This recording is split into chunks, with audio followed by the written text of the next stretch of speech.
Kannappa will be so big. So they were not sure. I don't blame them. Vishnu గారు ఇక్కడ నేను వెంకటండి. ప్రభాస్ గారు మంచి ఫుడ్డీ కదా, సో ఈ షూటింగ్లో మరి ఆయన మీకైనా ఫుడ్ అని తెప్పించారా? అంటే ఎలాంటి food?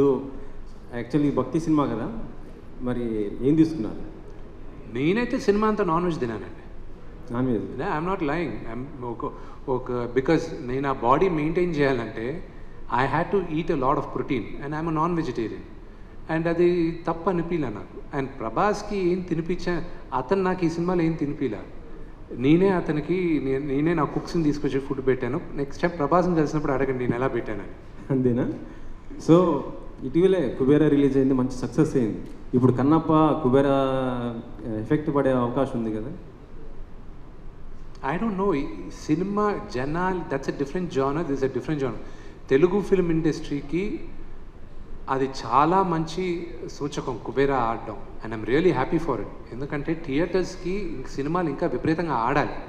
And the same thing, Kannappa చూసేవాళ్ళు కన్నప్ప చూస్తారు. అండ్ ఆ రెండిటికి చూసే ఆడియన్స్ అదే. యాక్చువల్లీ పవన్ గారు మొత్తం సనాతన ధర్మం గురించి చెప్తున్నారు. సో ఈ కన్నప్ప సనాతన ధర్మం గురించి ఏ విధంగా చెప్పబోతుంది సార్?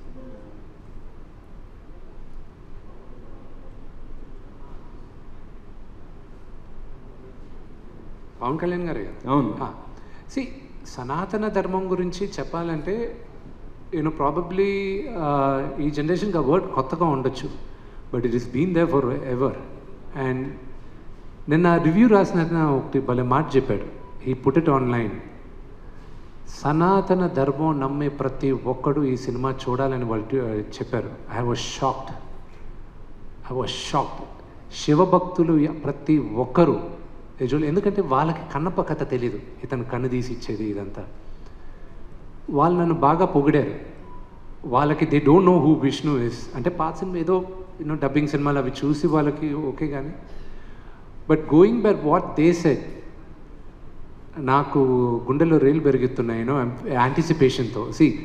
మార్నింగ్ నుంచి నిన్నటి రాత్రి దాకా ప్రతి ఒక్కరికి ధైర్యం చెప్తున్నాను. I was like, we're going to win the race. కానీ ఫ్రాంక్గా చెప్పాలంటే నేను ఇప్పుడు మీ ముందు కూర్చున్నప్పటికీను ఒక 100 మీటర్స్ స్ప్రింట్ చేస్తే ఎలా ఉందో అలా ఉంది నా హార్ట్ బీట్. ఓకే, సో నాకు ఇప్పుడు కార్ ఎక్కి వచ్చేటప్పుడు నాకు తెలిసింది కర్ణాటకలో, ఇండియాలో ఫస్ట్ షో కర్ణాటకలో పడుతుంది రాత్రి 2 గంటలకని. నాకు రాక్లైన్ వెంకటేష్ గారు, ఆయనకి I'm very very thankful. Rockline Venkatesh గారికిను అలాగే ఆశీర్వాద్ ఫిల్మ్స్ కేరళలో, ఎందుకంటే దాదాపు 300 స్క్రీన్స్లో రిలీజ్ చేస్తున్నారు కేరళలో. మోహన్ లాల్ గారి స్ట్రైట్ హీరో ఫిల్మ్ ఎలాగో అక్కడ రిలీజ్, అంత పెద్ద రిలీజ్ వచ్చేది కూడా only because of Mohan Lal గారు. I'll be honest with you. And కర్ణాటకలో